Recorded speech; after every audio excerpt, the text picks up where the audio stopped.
రాజకీయాలు అనేటటువంటిది పబ్లిక్ తీర్పుల మీద ఆధారపడి ఉంటాయి. జాతకాలు చెప్పినటువంటి వాళ్ళు అనేక మంది చేసిన తప్పు నేను మొన్ననే ప్రస్తావించా.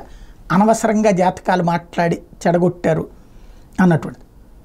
వాస్తవంగా చెప్పాలంటే చంద్రబాబు గారి వయసు రీత్యా ఆయన జాతక రీత్యా అనేక సమస్యలు ఇప్పుడు ఉన్నాయి అని చెప్పుకొచ్చారు అనేక మంది జ్యోతిష్కులు. జ్యోతిష్కులకి జ్యోతిష శాస్త్రాన్ని తిరగరాసేటటువంటి ఘన విజయం చంద్రబాబు గారిది. జ్యోతిష శాస్త్రానికే సవాల్ విసిరినటువంటి జాతకం. ఎందుకంటే ఆంధ్రప్రదేశ్ చరిత్రలో ఈ స్థాయి అద్భుతమైనటువంటి జాతకం ఓటర్లు రాశారు, జ్యోతిష్కులు రాయాలి. ఎలాంటిది?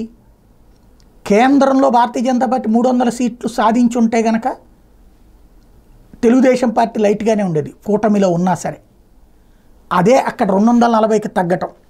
అదే సందర్భంలో ఇక్కడ 100% స్ట్రైక్ రేట్తో పవన్ కళ్యాణ్ పూర్తి అండగా ఉండటం, అలాగే 90% స్ట్రైక్ రేట్తో తెలుగుదేశం పార్టీ 92% స్ట్రైక్ రేట్తో ఉండటం.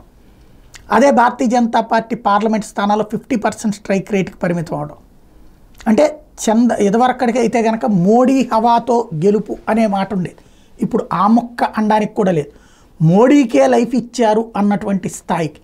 అలాగే మళ్ళీ అసలు ఇంకొకసారి జీవితంలో సాధ్యమవుతుందా వైసీపీ ఫీట్ అనుకున్న దశ నుండి అసలు తెలుగుదేశం ఫీట్ జీవితంలో వైఎస్ఆర్ కాంగ్రెస్ పార్టీకి ఇక సాధ్యం కాదు అనేటువంటి దశకి రావడం అన్నటువంటిది ఆషామాషి వ్యవహారం కాదు.